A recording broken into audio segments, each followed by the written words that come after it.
वैसे जांच एजेंसियों के बाउंसर्स पर विपक्ष लगातार नो बॉल की उम्मीद के साथ अंपायर की तरफ देखता है, लेकिन उसे अब तक फ्री हिट का मौका ही नहीं मिला।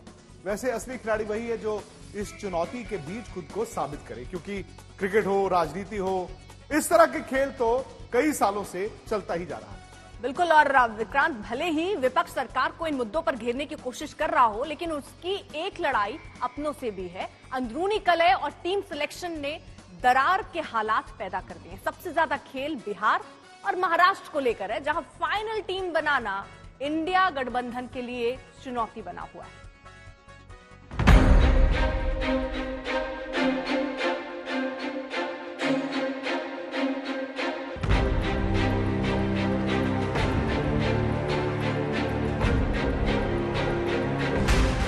तैयारी तो थी पप्पू यादव की नई टीम के साथ पूर्णिया के चुनावी मैदान में उतरने की, लेकिन लोकसभा के सियासी सीजन का गणित यूं बदला कि इस मैदान पर उनकी टीम की एंट्री अटक गई।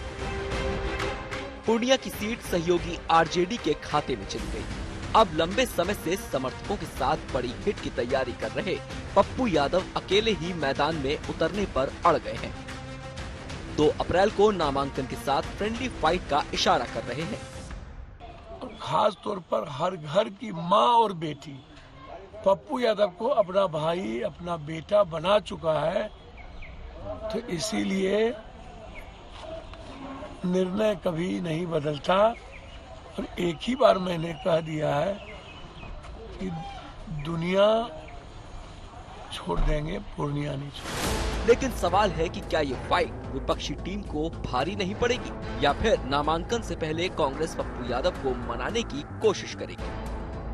उधर बेगूसराय सीट सीपीआई के खाते में आने के बाद केंद्रीय मंत्री गिरिराज सिंह ने अपना एजेंडा साफ कर दिया है। बिहार और बेगूसराय में 80-20 की लड़ाई का दावा किया है। पूंजी की कोई पूंजी है नहीं। तेजस्वी जी समीकरण खोज रहे हैं, तो इस समीकरण और बिना पूंजी इसमें क्या होने वाला है। बेगूसराय में और बिहार में 80-20 की लड़ाई चलेगी।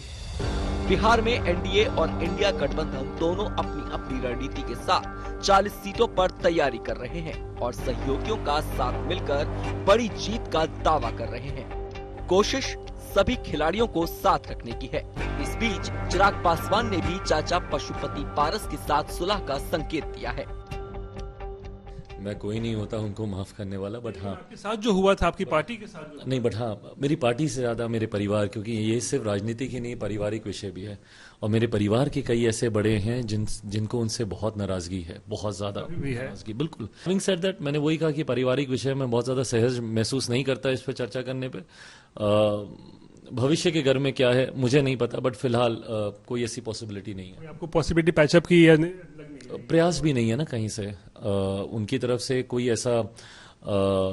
ऐसी कोई भावना नहीं दिखती कि हमने कुछ गलत किया या कुछ गलत। तो इसके बाद पशुपति पारस ने पीएम मोदी के एनडीए 400 पार का मिशन पूरा करने का भरोसा दिया है। बिहार की लड़ाई रोचक है, दोनों ओर से जीत के दावे हैं। अब इंतजार है चुनावी मुकाबले का। आज तक ब्यूरो। वैसे इस वक्त आईपीएल में भी यही लड़ाई देखने को मिल रही है। रोहित शर्मा को कप्तानी से हटाकर हार्दिक पांड्या को मुंबई इंडियंस की कमान दी गई। आपने देखा होगा, विवाद भी बढ़ रहे हैं, लेकिन फैंस की इतनी नाराजगी हो चुकी है और खत्म होने का नाम नहीं ले रही। हर मुकाबले में दर्शक सिर्फ और सिर्फ हार्दिक पांड्या को टारगेट कर रहे हैं। और देखिए विक्रांत, टीम बदलने के अपने फायदे और नुकसान तो है ही, और वही फायदा नुकसान यहाँ पर भी देखा जा रहा है। सही बात है, लेकिन बात वही आ जाती है ना कि अल्टीमेटली दोनों खेलते कहां से हैं? इंडिया से। बिल्कुल। तो लोग भूल जाते हैं कि ये इंडिया से खेलते हैं, लेकिन आईपीएल की ताकत कहें, आईपीएल की कमजोरी कहें, आज आप फ्रेंचाइजी क्रिकेट को इतना बड़ा बना ही देते। चलिए आप देखिए, कोटा में बीजेपी से कांग्रेस में प्रहलाद गुंजल शामिल हो गई हैं, जिन्हें कांग्रेस ने प्रत्याशी बनाया। लेकिन ये बात अब कांग्रेस के नेताओं को ही हजम नहीं हो रही है। कांग्रेस के पूर्व मंत्री शांति धारीवाल ने मंच से ही गुंजल को नसीहत दे दी, क्योंकि बीजेपी के वक्त प्रहलाद गुंजल शांति धारीवाल के खिलाफ जमकर हल्ला बोलते थे। मैं तो इतनी सी बात निवेदन करता हूं आपसे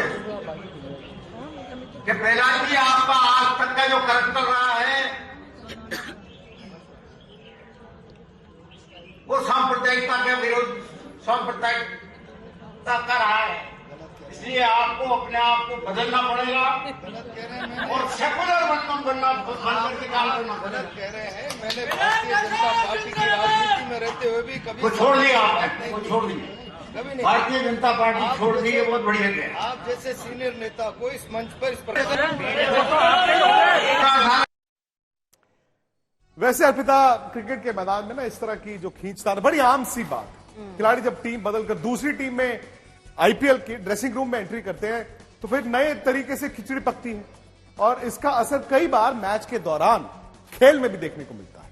और देखिए विक्रांत, आईपीएल में खिलाड़ियों की रिपोर्ट कार्ड का एक पैमाना पैसा और प्रदर्शन भी है, इससे इनकार नहीं किया जा सकता। जहां लोग काउंट करते हैं कि इतना महंगा खिलाड़ी रन नहीं बना पा रहा है या फिर ये खिलाड़ी सस्ता लिया था लेकिन धमाल कर रहा है। अब पैसे और रन के चर्चे तो आप आईपीएल में अक्सर सुनते होंगे, लेकिन और क्या चर्चे हैं वो बताएं। सियासत में भी एक तस्वीर जबलपुर से आई है जहां नेताजी जनता से वोट के साथ नोट मांग रहे हैं। आपने नेताओं को जनता वोट के लिए जनता को पैसे देने वाली खूब खबरें सुनी होंगी, लेकिन जबलपुर में तो गंगा उल्टी बह रही है। भैया वोट भी दीजिएगा, नोट भी दीजिएगा। सरकार ने सीज कर दिया, ऐसा है नहीं। हम लोगों से आशीर्वाद भी मांगने निकले हैं, नोट वोट भी मांगने का। ऐसी मदद करते रहिए कांग्रेस के भैया, और वोट भी दीजिएगा, नोट भी दीजिएगा। हम जेब में, हाँ आप रखो, हम ले लेंगे ना। हाँ अरे बहुत बढ़िया भैया, ये मजेदार। और अब उल्टी गंगा बह रही है और यहाँ पर हर राजनेताओं की यही दिक्कत है कि उनके पास पैसे ही नहीं है। चलिए खैर, आज मुकाबला बहुत बड़ा है। बड़ा मैं इसलिए कहूंगा कि एक टीम मेरे दिल के बड़ी करीब है, वो है पंजाब। लखनऊ के साथ मुकाबला है और लखनऊ में मुकाबला है, तो देखते हैं कि आज का मुकाबला कैसा होगा।